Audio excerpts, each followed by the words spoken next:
The walls in this particular room under the wallpaper were in a little bit of tough shape. The plaster kind of chipping away a little bit in a couple spots, and actually it's really uneven here.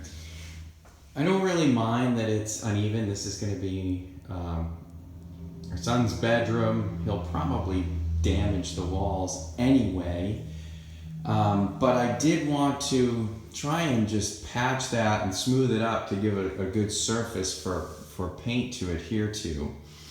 And I'm trying to do this again on a budget, not having the whole wall skim coated. So I did pick up a product to try, which isn't intended for skim coating. It's more a crack and hole filler. But I'm going to try it in terms of smoothing out kind of the chips in the plaster. So this is the product that I purchased. This is DAP Fast and Final Lightweight Spackling. You're supposed to be able to basically patch a wall and then prime in one step, and it's fast drying. So we'll see how this works. I also bought a nice 10-inch wide putty knife to try and get that on there nice and smooth. My plan is actually to put some of this in one of those plastic painter's trays, which I actually have right here, and then be able to scoop it onto the wider knife from this wide tray so that I can then get it onto the wall nice and smooth. So we're gonna just try it and see how it goes. Again, this material here wasn't that expensive, around $20 for the whole bucket. So we're just gonna see how it goes. If it's a success, I'll be pleased, and if it's a failure, we're learning as we go. So this lightweight spackle is pretty interesting. It almost is like foam in terms of the consistency. So I'm trying to get some in here in this tray, and then what I want to do is take my 10-inch wide knife, which is this, and that's what I plan to use to spread it into the wall. So I'm going to go ahead and give it a try here.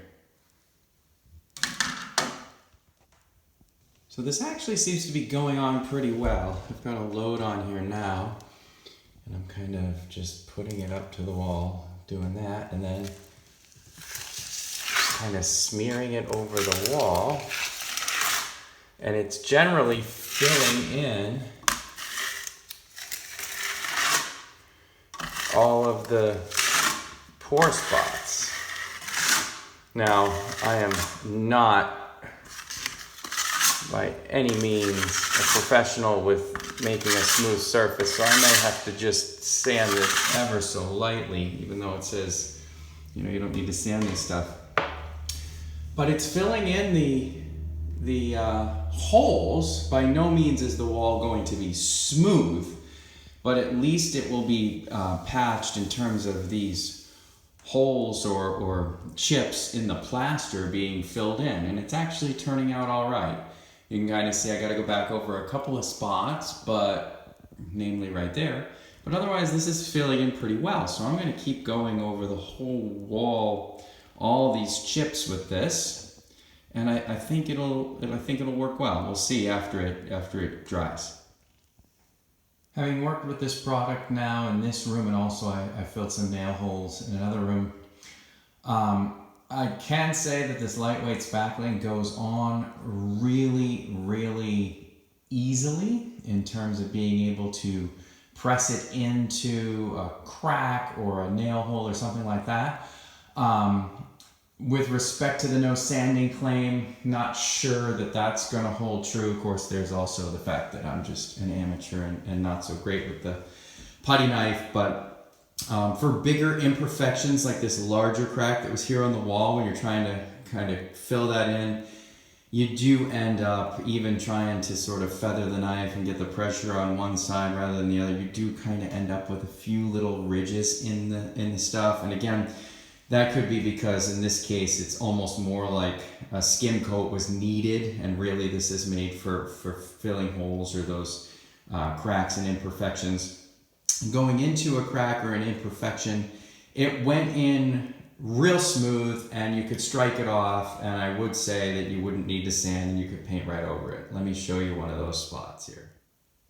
So this crack being smaller, the lightweight spackle was able to be worked right into the crack, and you can see some kind of residue from it on the sides where I struck it off with the knife.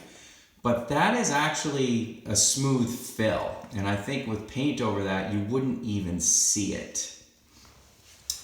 Another example right up here, again, that's pretty smooth. I mean, if you wanted that to be perfect, very, very light on the sanding. And then that other one right there, same deal. I mean, this is a plaster wall, so you're actually seeing some of the texture that you're seeing is actually from the plaster, and that's perfectly fine. I'm perfectly happy to have a little bit of texture left over. So overall, seems like the product works as advertised, as long as you're using it within the parameters of the application. Doing more of a larger coat or bigger imperfections might require maybe a little sanding or a different product altogether. So when this lightweight spackling actually is fully dried, it actually is not hard like typical spackle. So I'm gonna push my fingernail in it and you can sort of see my fingernail can actually make a mark. You can see it right there. So it's different in that regard. I am gonna try and sand out just some of these bump ups. We'll see how that goes. But it may not, I can even just rub some of it off. So it's not hard like a lot of typical spackles. But anyway, I'm gonna see if I can just smoothen out some of those knife edges with some sandpaper. We're looking at the same spot after I sanded, and so you can kind of see where there's that ridge down below, but you can see the sandpaper did smooth it right out. It's very interesting. It doesn't clog the sandpaper or anything like that. It's not really like sanding something hard. It's almost like I'm just gently abrading more of a softer type material. And so overall, if I step back, I mean, I've kind of gone over much of this section of wall here, and ultimately it's not going to be perfect.